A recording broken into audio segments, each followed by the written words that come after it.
didn't come. I don't know why I didn't come. Delícia! Jazz Condado com a gente. Obrigada, Jazz! Obrigada, Essa fico por tarde aqui. chuvosa, caindo o mundo, mas ouvindo a sua música, que delícia! Se cortou por um pouquinho, né? Acho que foi por a chuva. Estou aqui, lindas. Fico Obrigada, ouvindo Jazz. vocês. Obrigada. Bom, boa tarde, pessoal. Obrigada por estarem aqui. Tô vendo que as pessoas estão entrando aos pouquinhos, mas eu já vou começar a agradecer. Ai, mamãe! Julinha, deixa o microfone fechado, tá, Fifi? Tá bom. Tá bom. Agora... Bom, desculpa, gente, isso não estava previsto. Minha mãe, ela teve câncer de mama, pedi para ela entrar também, porque acho que vai ser um papo muito legal. Minha mãe teve câncer de mama faz 20 anos, estava falando para a Carol. E, bom, quero agradecer a todas vocês por fazerem parte, estarem aqui na Semana Estia, a cada uma das facilitadoras, as participantes e também dos nossos patrocinadores e apoiadores na realização desse sonho. Então, quero agradecer aqui em especial a Melo Odontologia Integrada, o Anacan, o Espaço Oré, Capitalismo Consciente, Prosa Coach, Grupo Anga, Instituto Integral Brasil, Brilliance Academy, a Paty do Mulheres Despertas, que está aqui hoje, trampos.com, Xi, Instituto Evoluir, VRS Academy, Colabsou e a BPW, a Cláudia também está aqui, BPW de São Paulo. Vou apresentar aqui para vocês, hoje a gente vai falar de um tema muito especial, né? O câncer de mama, que é super comum entre as mulheres, é um câncer que é super comum entre as mulheres, eu falei para vocês que minha mãe já teve, e hoje esse câncer atinge de 1 a cada 12 mulheres, segundo a Sociedade Brasileira de Mastologia. Nossas convidadas, elas já enfrentaram câncer, né? A Cris mesmo, ela teve já câncer no útero, né? E elas podem contar essas histórias em primeira pessoa, os desafios dessa doença e a sua ressignificação, né? Sua dor. E eu vou apresentar agora cada uma delas. A Carol Cury, ela é formada em cinema, trabalhou como pós-produtora de filmes por 8 anos e atuou como produtora fotográfica para a editora Trip. Há 4 anos, ela foi diagnosticada com câncer de mama e vivenciou um dos maiores desafios da sua vida. Essa experiência deu novos rumos à sua trajetória. Em busca de muitas respostas para perguntas que surgiram nesse período turbulento, ela procura uma formação em neurociências, o tema que atualmente permeia todo o seu olhar. Ela é ilustradora nas horas vagas e experimenta diferentes plataformas para desenvolver narrativas criativas e contar histórias. Atualmente, ela se dedica à fotografia, criando projetos gráficos para corporações ou desenvolvendo trabalhos pessoais especialmente elaborados com luz natural. Ela tirou fotinhos da Juju quando nasceu. É verdade. Nesses profundos processos investigativos, tem buscado conectar seus saberes com o intuito de compartilhá-los com outras pessoas igualmente curiosas, questionadoras e ávidas por trocar conhecimento. A Cris Assunção é diretora executiva do Protea desde 2019, é mestre em administração, com especialização em marketing pela Tunbridge School of Global Management, no Arizona, e formada em arquitetura pela Universidade Anáhuac, no México. Possui mais de 15 anos de experiência profissional em consultoria, gestão de projetos e novos negócios. Atua com muitos clientes em diversos setores do mercado no Brasil e no exterior. Cristina é casada, tem 2 filhos, é ciclista e enfrentou o câncer de útero aos 23 anos. E, por fim, aqui é a Suzana Belchior, casada com Kleber, pai de 2 jovens adultas, a Stephanie e a Natália. Suzana ama trabalhar com mulheres para ajudá-las a estabelecer um caso de amor com elas mesmas. Teve uma experiência maravilhosa de viver em 4 países e, nesse último ano, tem dividido seu tempo entre Panamá e o Brasil. Após passar pela experiência de câncer de mama há 6 anos, ela resolveu voltar a estudar. Há 4 anos vem buscando conhecimento para ajudar cada vez mais pessoas. Atualmente é profissional coach e treinadora de desenvolvimento pessoal. Apaixonada pelo ser humano, Suzana trabalha com uma metodologia baseada na programação neurolinguística. Ela é Master Coach especializada em desenvolvimento pessoal e profissional pela FCU, Florida Christian University, Master em programação neurolinguística pela Elsevier Institute, analista de perfil comportamental pela Febracis, ministrante oficial do curso Poder da Ação, instrutora de Mindfulness, Intercoaching. Ela também é Licensed Practitioner de Neurolinguística, de Programação Neurolinguística, e consteladora sistêmica do Bert Hellinger. Tem MBA em Neurociência e Comportamento Humano pela PUC do Rio Grande do Sul. Então, super bem-vindas aqui para essa roda de conversa. E, para começar, eu quero chamar a Carol para ela se apresentar e contar para a gente, né? Porque a Carol, ela teve um câncer de mama ainda muito jovem. Ninguém da família tinha tido câncer de mama, ela percebeu isso por uma manchinha que tinha no seio. E eu gostaria de saber um pouco mais, né, como foi essa jornada emocional do diagnóstico até o final do tratamento do câncer de mama. Carol, conta pra gente. Boa tarde. Boa tarde a todas, muito obrigada pela presença. Lu, muito obrigada por esse convite, é um prazer aqui compartilhar um pouquinho dos meus aprendizados, da minha experiência. E assim, não dá para dizer que não seja um desafio também, né? Porque geralmente quando a gente resolve se expor, a gente fala das nossas potências, dos nossos projetos, da nossa criatividade, né? E a gente não fala muito das nossas dores, dos momentos de turbulência que a gente atravessou, né, dos desafios e das vulnerabilidades também. Então, eu acho que é uma oportunidade, um exercício também, eu estar aqui fazendo esse compartilhamento. Acho que essas trocas são sempre muito intensas, muito válidas e muito ricas. Você me apresentou super bem, eu trabalhei com cinema há bastante tempo, depois fui para a editora Trip, e lá tive contato com muitos fotógrafos e entendi que esse era o meu caminho profissional. Né? Então, hoje eu trabalho como fotógrafa e, assim, até então a vida parecia transcorrer normalmente, né? Eu sempre tive uma preocupação com a saúde, então eu já fazia bastante exercícios, eu tinha já uma preocupação com a alimentação, né? Eu bebia só socialmente, não fumava, não tinha histórico na família. Eu estou trazendo esses dados porque são fatores considerados fatores de risco, né? Para o desenvolvimento e aparecimento da doença. Mas não era o meu caso. E daí o que aconteceu foi que eu continuei seguindo a minha rotina de exercícios e tal, e eu comecei a notar uma queda da minha imunidade, né? Então eu ia fazer exercícios, aí eu ficava com dor de garganta, ou ficava resfriada, ou ficava com candidíase. E aí eu vi que esse ciclo começou a, assim, acontecer mais do que o normal, né? Paralelamente a isso, apareceu essa manchinha no meu seio, e aí eu resolvi procurar ajuda.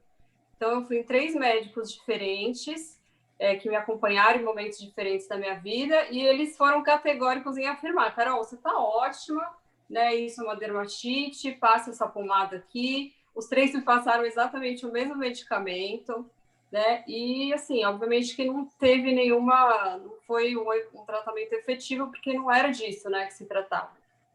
E aí eu venho aqui, então, colocar uma primeira questão, que é como é importante a gente ter o autoconhecimento, né? Nós, mulheres, não somos muito incentivadas a buscar conhecer o nosso corpo, né? E o Outubro Rosa é extremamente importante para trazer essa lembrança para a gente, de que é importante a gente se cuidar e fazer os exames.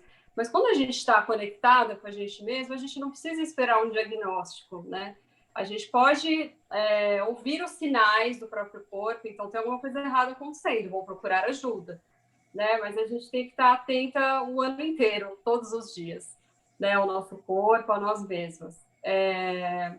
E aí, o que aconteceu? Eles viram a minha angústia, né? E me pediram, então, uma mamografia e um ultrassom, porque o meu tumor, ele não era palpável, né? Ele estava dentro dos dutos mamários. E aí, assim, o meu médico ficou surpreso, ele falou: olha, Carol, realmente, se você tivesse vindo daqui 6 meses, o seu quadro seria outro, né? Então, o tratamento seria muito mais invasivo, seria uma situação muito mais séria.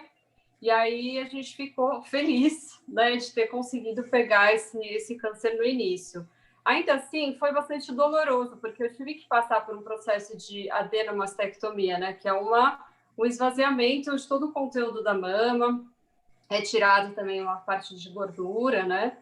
E aí eu passei por todo esse processo de reconstrução, que hoje eu consigo ver que foi uma reconstrução da minha vida, na verdade. Não foi só uma reconstrução mamária, né?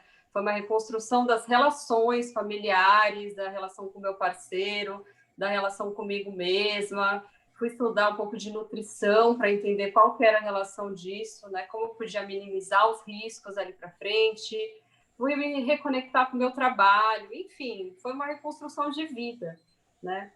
E aí também é importante colocar nesse momento que o meu lugar de fala é de uma pessoa privilegiada, porque eu tive acesso ao tratamento rápido, né? Ele foi, na maior parte, bancado pelo meu plano de saúde. Eu tive muito apoio dos meus familiares, eu tive amigos muito próximos, assim, um petit comitê, assim, muito poucas pessoas, mas que estiveram me acompanhando de forma mais próxima. Eu tive um tempo de elaborar isso, né? Porque você passa, para mim, pelo menos foi um luto. Eu acho que para grande parte das mulheres também é. Então, passei por um momento de negação muito grande inicialmente, né? Depois de revolta, de muita raiva, de negociação, de depressão, até que eu consegui assimilar que eu ia ter que vivenciar essa trajetória mesmo e que isso ia fazer parte da minha história. Então, tudo isso em 1 mês e meio, assim, né? Desde a detecção do câncer até o tratamento, início do tratamento, a cirurgia. Então, assim, é uma montanha-russa de emoções, né? Eu acho que aí o que aconteceu foi que teve uma quebra de certezas muito grande. Eu tinha certeza que eu estava no caminho certo, né?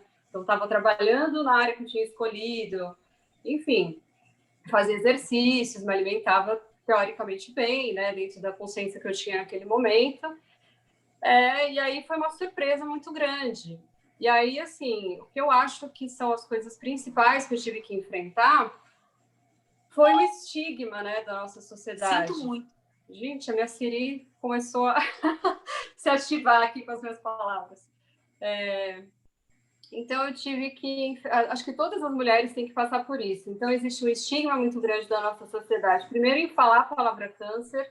Né? A palavra câncer não é muito repetida nem pelos próprios médicos. Eles falam crescimento anormal, usam outros termos, né, técnicos para se referir ao câncer. E eu acho que a ideia de finitude também da nossa vida. Então, você tem que se deparar com duas ideias que as pessoas não gostam de falar. Né? Geralmente as pessoas falam, não fala o nome dessa doença, é aquela doença, poxa, esse assunto é meio mórbido, não vamos falar sobre morte.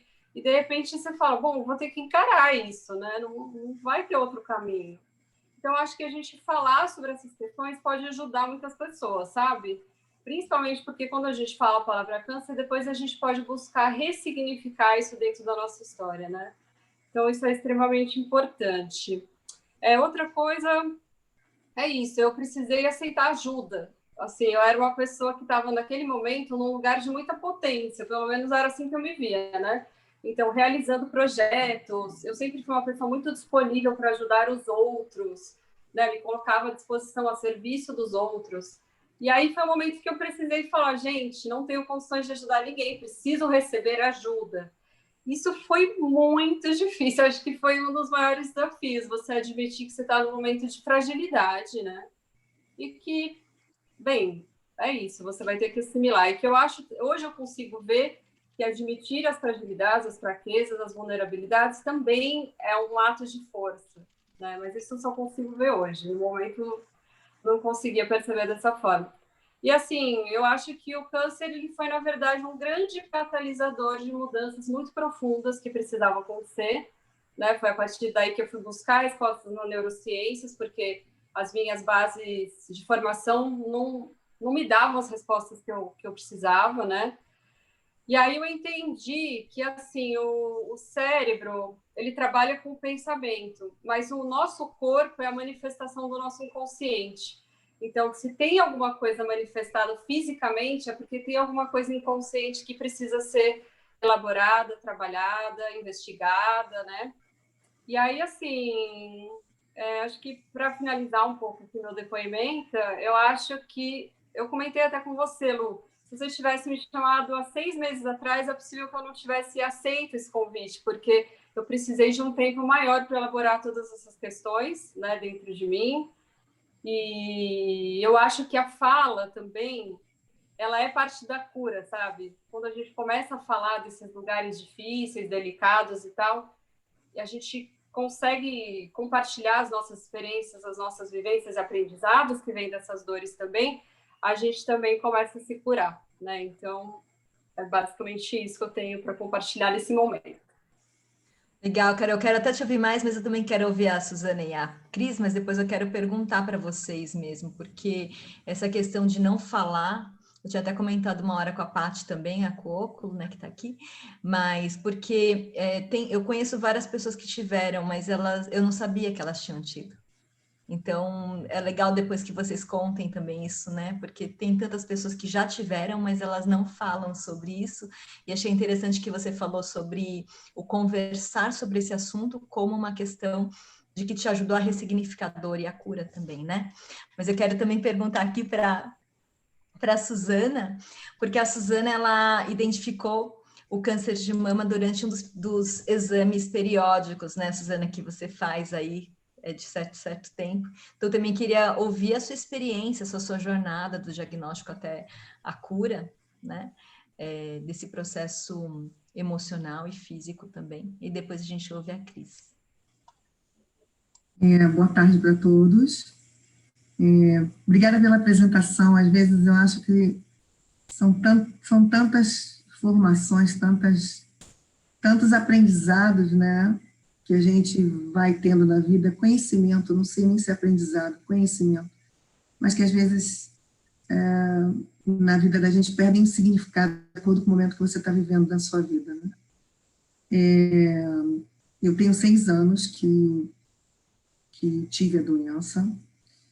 Para mim foi bem difícil. Eu tinha acabado de completar 50 anos, eu tenho 56 anos.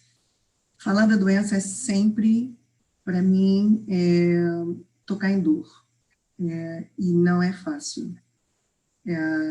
Eu falo da doença, eu concordo com a Carol, é importante a gente falar, mas a memória que a gente tem na cabeça é de muita dor.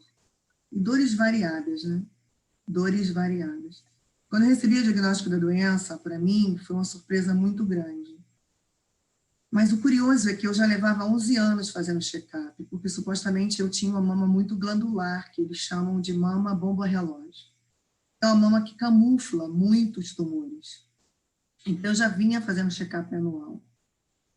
E nesse ano que eu diagnostiquei a doença, que foi em 2014, eu vim ao Brasil, porque eu estava morando fora, passei um bom período da minha vida morando fora, em diferentes países.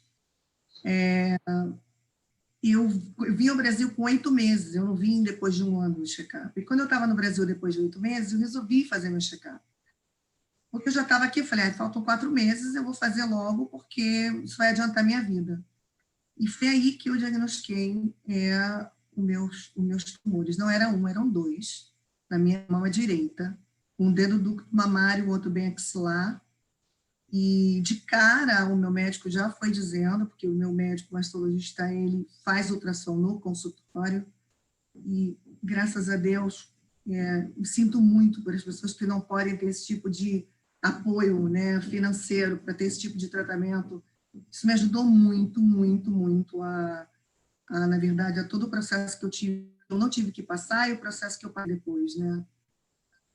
Porque ele diagnosticou aí, quando ele diagnosticou no ultrassom, ele já disse para mim, eu quero você amanhã fazendo uma biópsia disso, porque cresceu muito e não tem tamanho tão pequeno, isso para a gente é algo que alarma.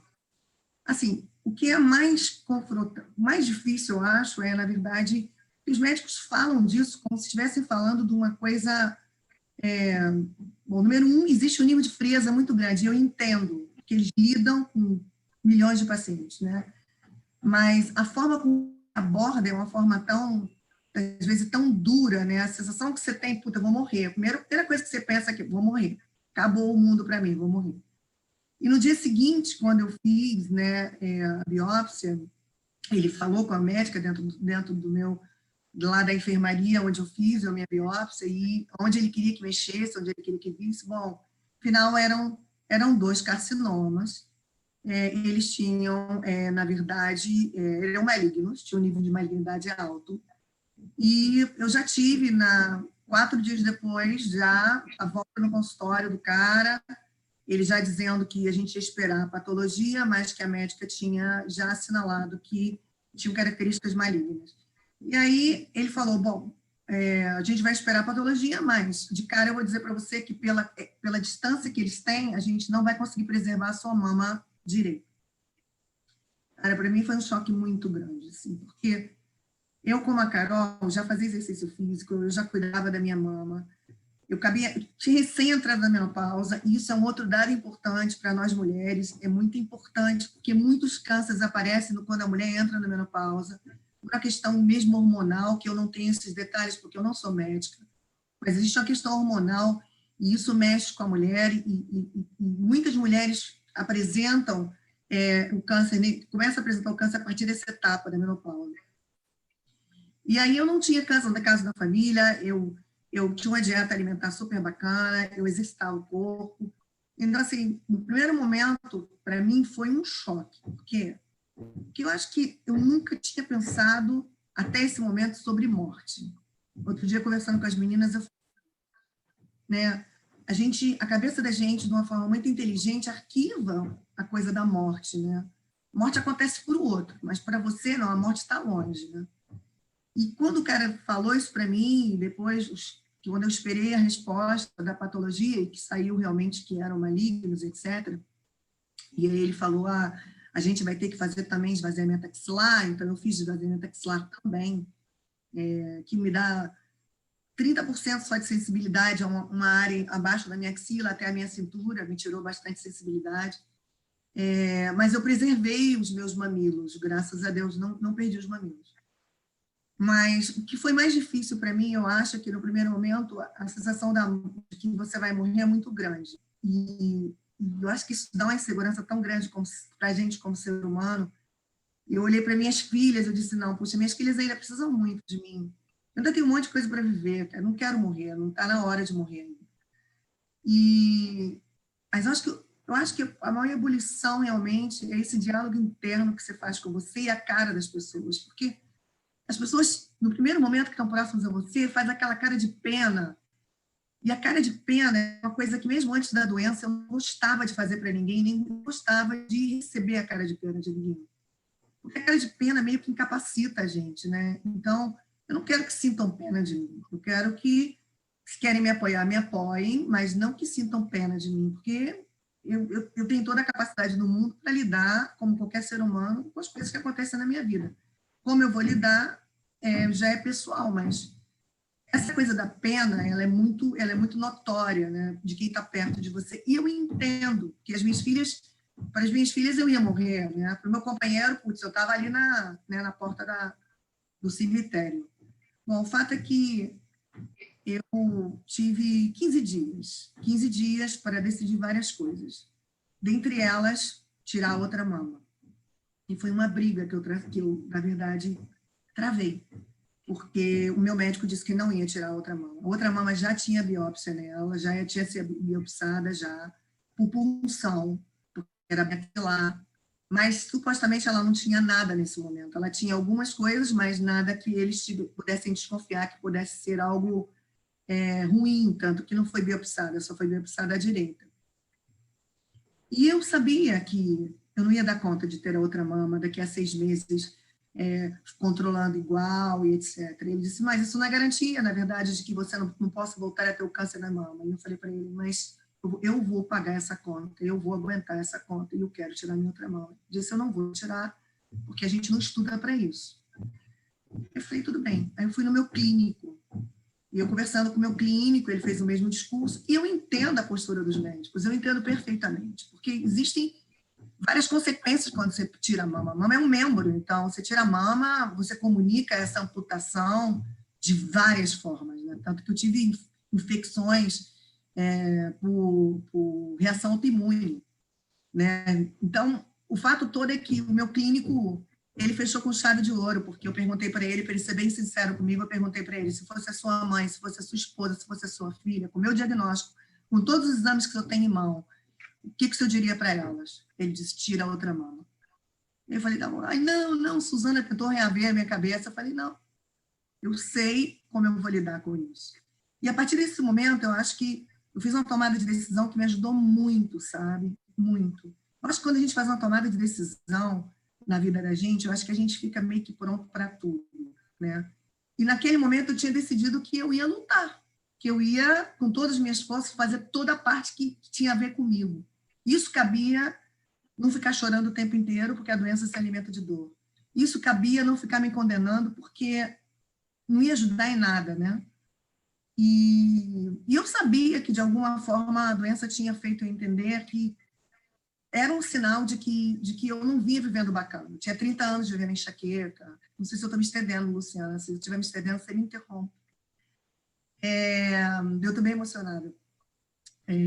Tinha 30 anos de vivendo enxaqueca, 30 anos que eu já tinha feito tomografia na cabeça umas 2 vezes, porque por essa de enxaqueca.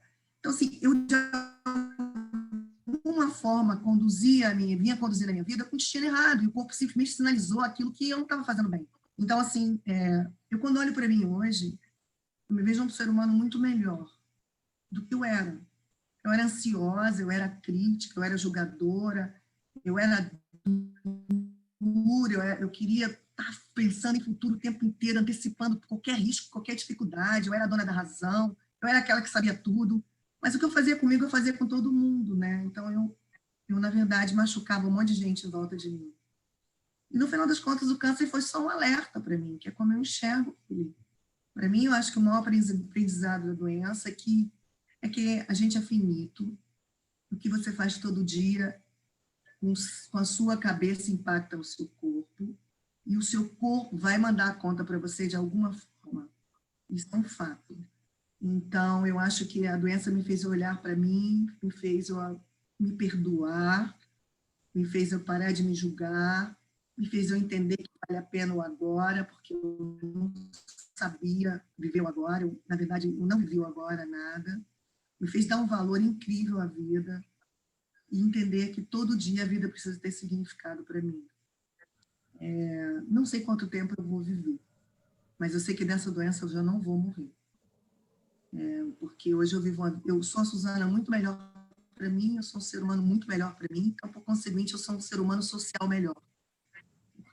Aprendi a me respeitar, aprendi a me perdoar, aprendi a parar de me criticar tanto. Né? 100% de deixar de ser crítica é impossível, né? Ser um pouco crítica é bom, que dá um bom senso para a gente, mas eu era demais de crítica. Então, eu acho que eu olho para a doença com muita gratidão. Passei, sim, 2 etapas entre o período, o primeiro ano e o segundo ano, porque eu botei um expansor, esse expansor é outro cruel na vida da gente, porque você enche a mama e é um processo a cada vez que enche a mama, e esse expansor é o que preserva a gente para o segundo momento. E nesse segundo momento foi quando eu botei meu expansor no meu segundo ano já de alta. Então, agora, nesse ano, eu fiz meu primeiro check-up anual. Semana que vem eu já vou no meu médico com a mamografia e os exames de sangue com todos os marcadores que a gente faz. Todo mundo que passa isso faz exames assim pelo resto da vida, né? Eu fiz 5 anos semestral, agora eu estou no primeiro anual. E, na verdade, quando eu olho para trás, eu agradeço a tudo que eu vivi, mas eu sei que eu sou uma pessoa melhor hoje do que eu era antes. E eu sei que eu sou um ser humano mais interessante hoje. E o amanhã eu não sei. Então, eu acho que isso é o lado bom, sabe, Luciana, das coisas. É isso. Obrigada, Suzana. Super relato. Aqui a Jussara também comentou um super relato. Obrigada. Cris, quer contar para a gente um pouco da sua jornada também, se você quiser dizer um pouco em primeira pessoa? Eu sei que foi um câncer diferente, que é o de útero, né? Mas que também acomete aí muitas mulheres. E também do Instituto Protea, que é o instituto aí que está à frente de iniciativas super bacanas para as mulheres que tanto a Carol quanto a Suzana falaram, né? É um tratamento super caro, minha mãe também passou por isso, né? Acompanhei aí toda a jornada e acho muito bacana que a gente tem um instituto como o Protea, que beneficia as mulheres que precisam de tratamento, mas não tem plano de saúde, então depende da rede pública. Obrigada, Lu, obrigada, Carol e Suzana, é um prazer estar aqui com vocês. Em primeira pessoa, posso falar que assim, foi difícil para mim, eu tinha 23 anos, eu tinha um sonho de ser mãe, então quando eu recebi o diagnóstico com 23 anos que eu tinha um tumor no útero, o mundo pareceu que parou, o chão abriu e eu fui engolida, e na minha cabeça, naquela época, faz 22 anos, para mim a palavra câncer significava viver 6 meses careca e morrer. Então, mas, assim, eu tive super acesso rápido, eu peguei super no começo, fiz tratamento, e isso faz toda a diferença. Assim, o câncer no útero, o câncer de mama, se ele for diagnosticado precocemente, as chances de sobrevida da mulher são de mais de 95%. Então, assim, eu posso aqui falar que, graças a Deus, a história da Carol e da Suzana é de pessoas privilegiadas que têm acesso a um exame anual, a gente tem acesso a um médico particular, a gente tem acesso ao celular do médico. E isso faz toda a diferença no diagnóstico e no tratamento de uma doença que tem cura, mas que no Brasil mata uma de cada 4 mulheres que tem o diagnóstico. Você falou 1 em cada 12, de acordo com a Sociedade Brasileira de Mastologia, vai ter câncer. A Sociedade Americana fala que 1 em cada 8 no mundo, mulheres, vai desenvolver câncer de mama ao longo da vida. E, infelizmente, no Brasil, a nossa taxa de mortalidade é de 25%. É uma taxa bárbara de uma doença que, se ela for diagnosticada e ela for tratada, ela tem cura. Nós temos 2 pessoas aqui palestrantes e a sua mãe que está participando também, que estão aqui para contar a história para a gente.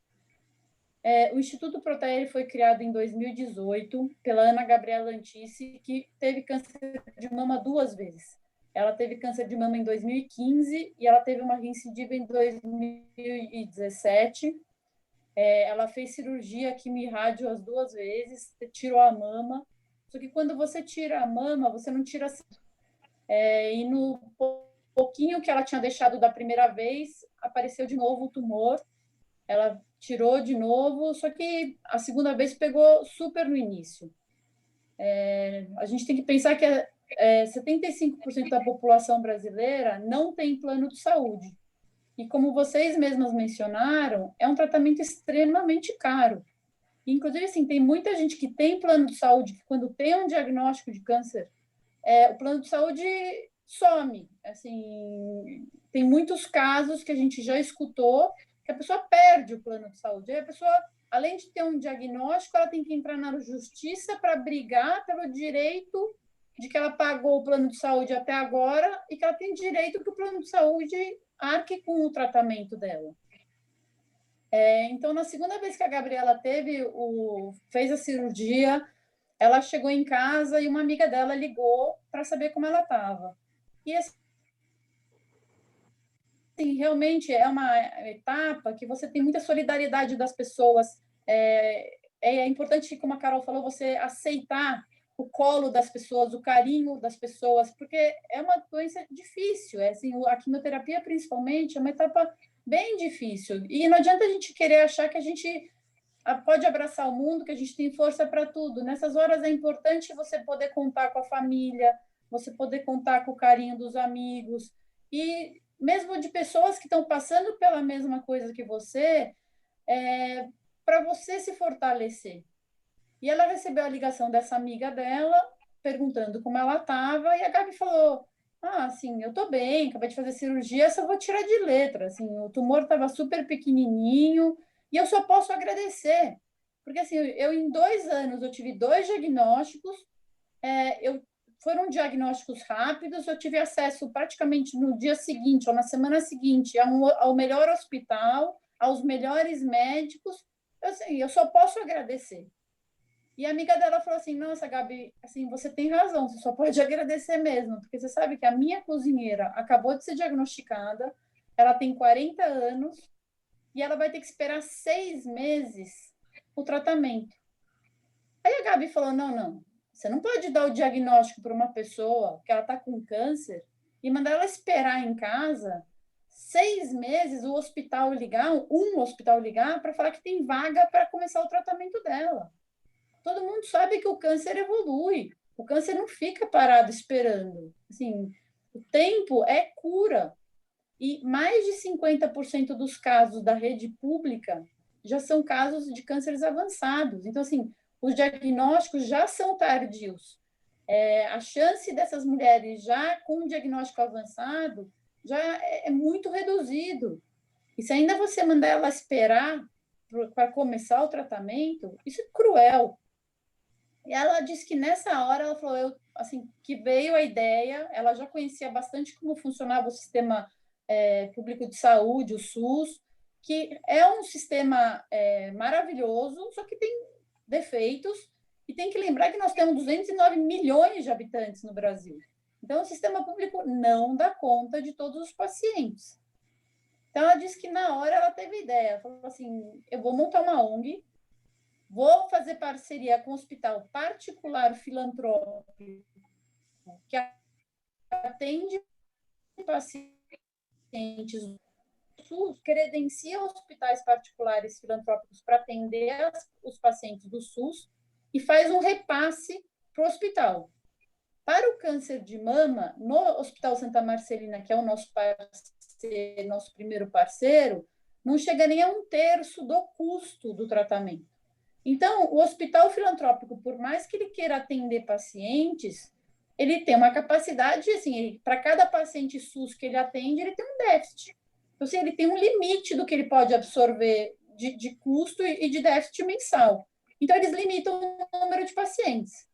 E a ideia do Proterra qual é? A gente tem um conselho médico, a gente faz parceria com esses hospitais particulares filantrópicos e, através das doações que a gente arrecada, a gente repassa para o hospital para tampar o buraco do SUS e o hospital atender mais pacientes e a gente ir acelerando a fila do SUS. Como a gente recebe os pacientes? É através do sistema do governo, tanto da prefeitura como do governo estadual e municipal.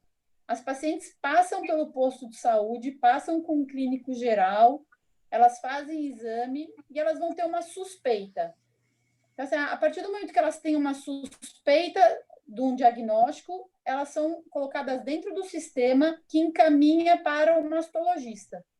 Nesse caso, o mastologista que o grupo de mastologistas já é do Hospital Santa Marcelina, então a gente recebe as pacientes por aí. A gente tem um projeto desenhado com o hospital, são 4 pilares que, além de custear o tratamento, a gente paga plantões de médicos para aumentar o número de consultas de triagem, aumentar o número de exames, a gente oferece um exame que é de nódulo não palpável, chama mamotomia, que não é oferecido pelo SUS, para a gente, assim, a mulher toma uma anestesia local e não uma anestesia geral para fazer uma biópsia. Então, foram algumas coisas de gestão também que a gente fez em parceria com o hospital para melhorar o atendimento das mulheres de baixa renda que chegam pelo SUS no Hospital Santa Marcelina. A gente quer aumentar o projeto, a gente depende de doação, a gente está no 2º ano, mas o ano passado a gente beneficiou 1.417 mulheres com exames e tratamento completo. Esse ano a gente o nosso planejamento era para chegar em 2.000 mulheres, mas com a pandemia o número de mulheres reduziu demais nos hospitais. Elas não estão chegando por 2 grandes motivos. Um é o medo delas procurarem um serviço, e o segundo é porque muitos serviços de mastologia, por exemplo, de mamografia, de ultrassom nos postos de saúde foram fechados. Então, a gente teve uma redução grande no número de mulheres que chegam no hospital. Só que, como a gente sabe que o câncer não para, essa conta uma hora vai chegar. O INCA estimou para 2020 mais de 66 mil novos casos de câncer de mama. O câncer de mama é o de maior incidência entre as mulheres, é o que mais mata e é a 2ª causa de morte das mulheres. A primeira causa de morte das mulheres são doenças cardiovasculares.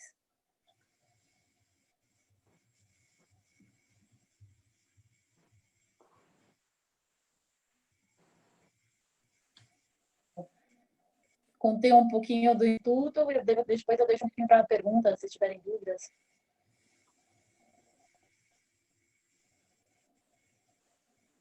Oi, Carol, quer falar um pouco? Estou pensando aqui se eu tenho alguma coisa para complementar.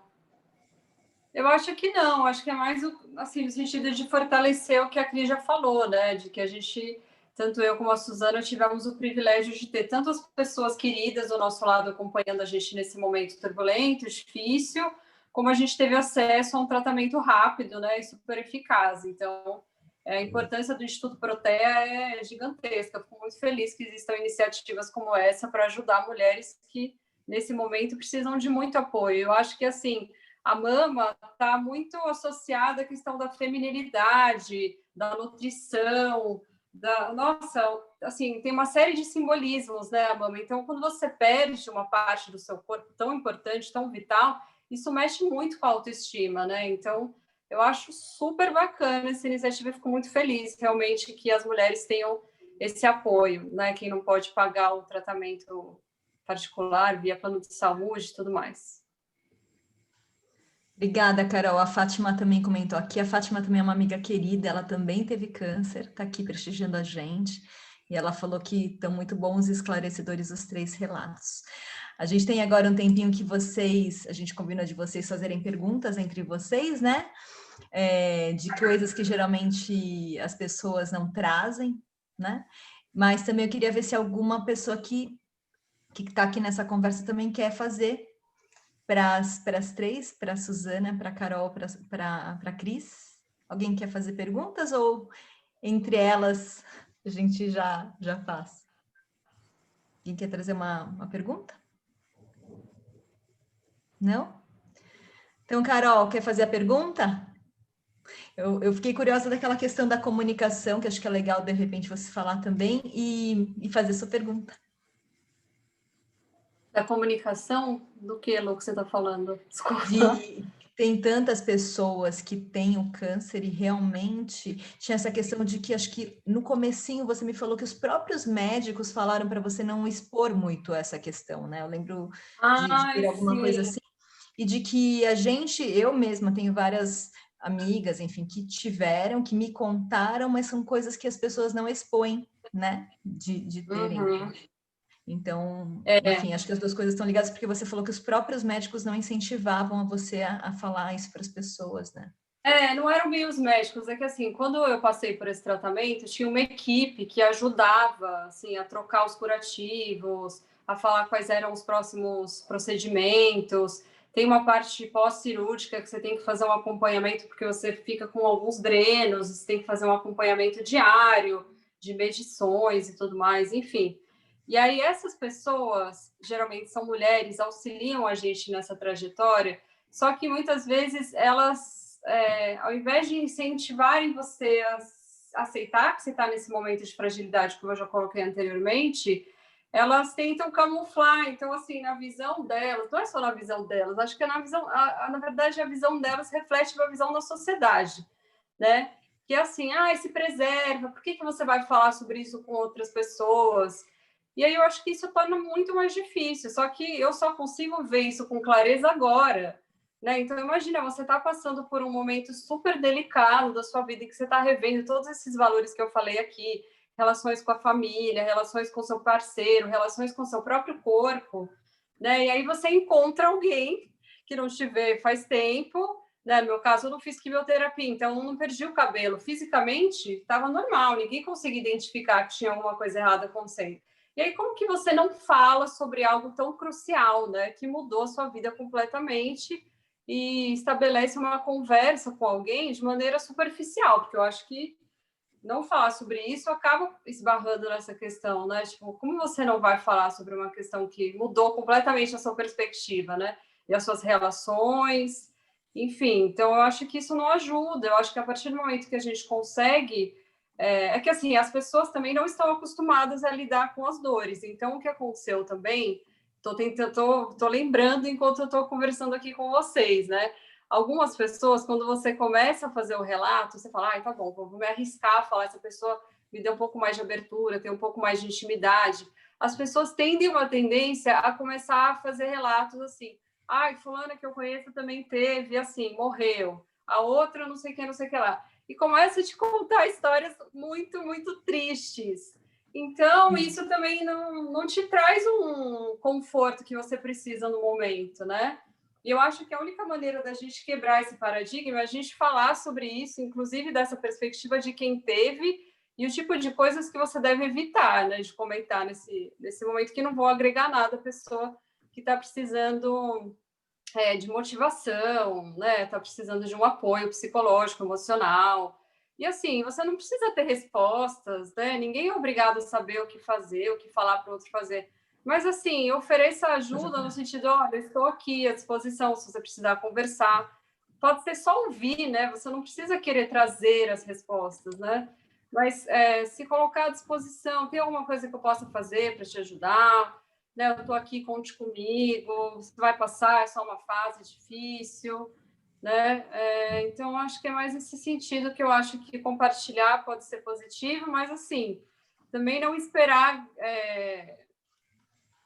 É difícil falar isso, mas é difícil você esperar apoio também de pessoas que não estão muito acostumadas a falar, a trafegar sobre, assim, falando sobre esses universos que a gente estava falando aqui, de morte, né, de câncer. Falar sobre isso para as pessoas é muito assustador. Então... se cercar de pessoas queridas, sabe? Que vão estar ali à disposição, mesmo que seja para ouvir, para fazer uma comidinha para você, para passar uma tarde na sua casa, assistir um filme, ou, sabe, falar sobre outras coisas também, porque às vezes essa coisa do câncer ocupa um espaço muito grande na sua vida, às vezes você quer falar de outras coisas, né? Putz, vamos falar sobre a vida, sobre outras questões, né?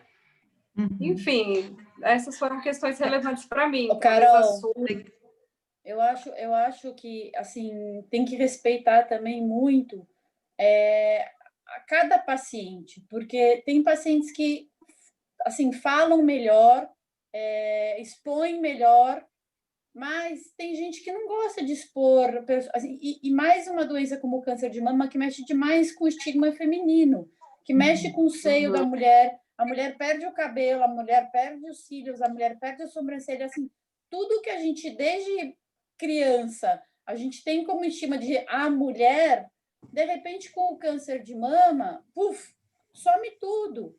E eu acho que assim, o que você falou, super importante, é cercar-se de pessoas que te dão coisas positivas nesse momento, porque as negativas você já vai ter, assim, sobrando. Então, assim, você precisa de gente que vai te ajudar a estar vendo o teu copo meio cheio a cada instante, a cada dia. Cada dia é uma vitória, cada dia é um desafio novo que você vai lutar, que você vai batalhar. Assim, gente negativa, tira fora nesse período da sua vida, porque assim, não vai te agregar, se vai te pôr para baixo, é a última coisa que você quer nesse momento. Assim, você quer carinho, você quer empatia, você não quer gente com dó de você. Assim, eu vejo você, como você relatou, que assim, no momento que você estava com 1000 atividades, 1000 coisas, que a gente se sente toda poderosa. Assim, de repente, você vê que você é frágil também, é uma outra questão, você tem que aceitar esse carinho dos outros. Assim, a gente tem que se permitir as pessoas te darem carinho, as pessoas te darem colo, coisa que para a maioria das mulheres não é fácil, porque a gente abraça o mundo, a gente cuida de todo mundo, a gente cuida da gente, a gente cuida de filho, a gente cuida do marido, a gente cuida da casa, a gente cuida do trabalho, mas acho que é um momento de falar, opa, peraí, agora está no meu momento de ser cuidada. Concordo, Cris, plenamente. Pessoal, a gente está nos 10 minutinhos finais, a gente até fazer mais coisa, mas não vai dar tempo.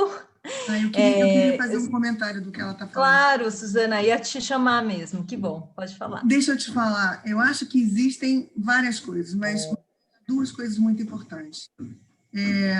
Eu acho que falar de dor não é fácil, porque a gente naturalmente fuga de falar de dor. A gente tem mais desejo, se tiver batucada é porque eu estou com visita na obra. Me perdoa. Mas falar de dor é difícil, porque a gente fuga de dor, a mente fuga da dor. A gente não quer falar de dor, a gente quer falar de prazer, de coisas que geram prazer, de momentos alegres, de coisas boas. A outra coisa é que, quando você fala de dor, assim como para você é difícil, para o outro ouvir a respeito da sua dor também é difícil. Precisa haver muita empatia. E é claro, como a a Cris falou, e a Carol também, precisa ser pessoas que, na verdade, estejam dentro do seu círculo, né, de amizade. Eu acho que sim, mesmo com todos os avanços tecnológicos, ainda é uma doença que mata muito. Mas se eu pudesse dizer para as mulheres algo, eu diria: se conheça mais, preste mais atenção em você. E, principalmente, nas suas emoções, naquilo que você, na verdade, tem de emoção diariamente. Se você puder botar na balança cada final de noite, quando você deita na cama, como é que foi seu dia, quando eu penso nas minhas emoções? Foram mais emoções positivas ou mais emoções que não foram tão positivas assim? E aí você vai tendo um balanço, vai começando a entender as suas dores, né? De alguma forma você vai começando a entender as suas dores. Porque, assim, uma coisa muito interessante que eu ouvi nessa minha formação do MBA e eu quero trazer para o público é: a doença não é o final. A doença, ela é o meio. É o meio que a mente tem para dizer para você, através do seu corpo, que algo não está bom, que algo não está bem, que o caminho que você está de alguma forma caminhando vai levar você a uma situação cada vez pior. Então, assim, se fosse o fim, como disse bem esse professor, seria um ataque cardíaco, você morria com um ataque fulminante, aí é o fim. Mas a doença é sempre o meio. Então, assim, o fato é que você tem que se olhar, você tem que aprender a tirar esse olhar para fora e olhar para dentro. E olhar para dentro não é fácil, porque a gente não está acostumada a olhar para dentro, a gente está acostumada a olhar para fora. A gente não está acostumada a se olhar e ter afeto e carinho conosco mesmos. A gente confunde isso com vaidade. Então, um relato pessoal, né? De uma forma geral, olhando o que a gente vai observando, já no auge dos meus 56 anos. Eu acho que olhar para a gente, prestar atenção na gente, essa eu acho que é a grande mensagem de hoje. Porque diariamente você tem, através dos seus mal-estares, das suas dores, que algo não está bacana. E aí, busca ajuda. Essa é a ideia. Legal, Suzana. Super obrigada. Tem uma pergunta aqui da Nanda, que é: vocês aderiram a novos hábitos após o diagnóstico? Eu queria ouvir um pouquinho de cada uma, a gente tem 7 minutinhos. Quem começa, Carol? Quer que eu comece? Pode falar, Su. Bom, o primeiro hábito meu é que todo dia, o dia para mim precisa ter significado. Isso é uma coisa que eu não sabia fazer. Todo dia eu quero aprender algo novo, fazer algo que tenha significado para mim. Essa ideia do agora é muito forte. Então, esse é um grande aprendizado. A outra é que eu controlo tudo. Meu segundo aprendizado. E meu terceiro aprendizado é que eu sou a única responsável por aquilo que acontece na minha vida. Então, se eu quero viver uma vida diferente, a mudança começa em mim e termina em mim. Muito bom. Obrigada, Suzana. Quer falar, Carol? Novos hábitos? Concordo com a Su. Eu acho que você aprende a valorizar realmente as coisas que têm importância, né? Você para de perder tempo com bobagem, com besteira. E quando você passa por uma grande dor, as coisas ganham uma outra dimensão, né? Então, mesmo você passa a olhar para as pequenas coisas de uma forma muito diferente. Então, por exemplo, sei lá, eu precisava de ajuda no período que eu estava passando pelo tratamento de reconstrução de mama e tal, para tomar banho, eu precisava de alguém para lavar minha louça, eu precisava de alguém para cozinhar para mim, né? Então, assim, quando você volta dessa independência, você fala: meu Deus, a vida é muito incrível, por que a gente perde tempo com besteira? Né? E aí, acho que esse foi um grande aprendizado que eu tive. Tem essa noção da finitude que a gente já falou aqui, tem a questão de ouvir a intuição, que eu acho que para mim foi muito forte, por isso que eu estou aqui.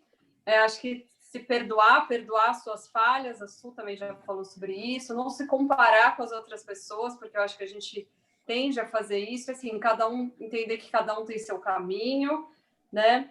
Eu mudei os meus hábitos também no sentido de que minha alimentação mudou completamente. Eu já tinha um certo cuidado com a alimentação, mas aí eu virei vegana, eu parei de usar produtos que têm alumínio, têm parabenos, só compro coisas orgânicas, né? Enfim, são muitas... Nossa, assim, mudei totalmente a relação com o meu corpo, né? Então, imagina... Mesmo a relação com o meu marido teve um impacto, tipo, inicialmente muito grande, porque imagina, né, o nosso seio tem uma sensibilidade também muito grande, aí você perde a sensibilidade, né? E aí você fica com dor, e aí aquele membro passa a te trazer também umas memórias que não são muito positivas, né?